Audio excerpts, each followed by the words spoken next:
আল্লাহর নবী সাল্লাল্লাহু আলাইহি ওয়াসাল্লাম কাবা চত্বরে নামাজ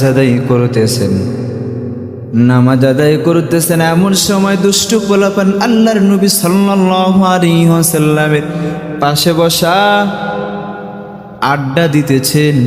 ওর মধ্যে হঠাৎ করে এক ব্যক্তি ডাক দেয়া বলল, তোমাদের মধ্যে এমন কোন ব্যক্তি আছো যাবে সে অমুক এলাকায় যাবে, যে উটের পচা নাড়ি ভুড়ি রক্ত মাংস নিয়ে আসবে, এসে সেটাকে মুহাম্মদ রাসূলুল্লাহর গায়ের উপরে নিক্ষেপ করবে। ওর মধ্যে এক পাপিষ্ঠ ব্যক্তি উকবা ডাক দেয়া বলল, আমি পারবো। ওই উকবা পাপিষ্ঠ চলে গেল। ওই এলাকা থেকে পচা নাড়ি ভুড়ি রক্ত মাংস নিয়ে আসলো।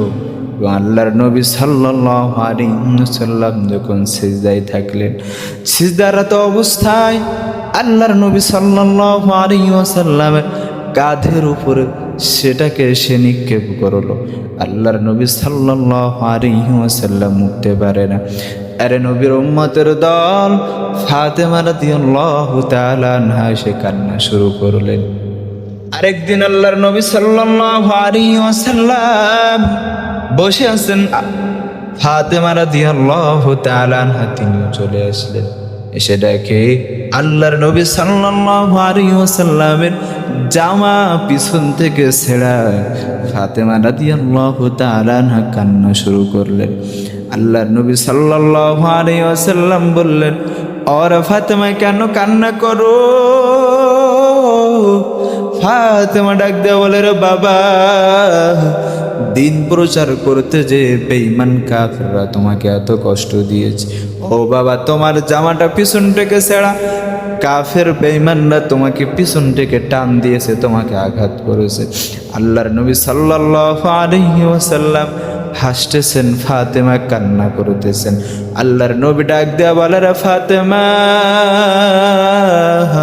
তোমার বাবার কষ্টের ফসলের কারণে ফসল এমন হবে, পৃথিবীর এমন কোনো জায়গা বাকি থাকবে না যে তোমার বাবার এই দিনের দাওয়াত পৌঁছাবে না।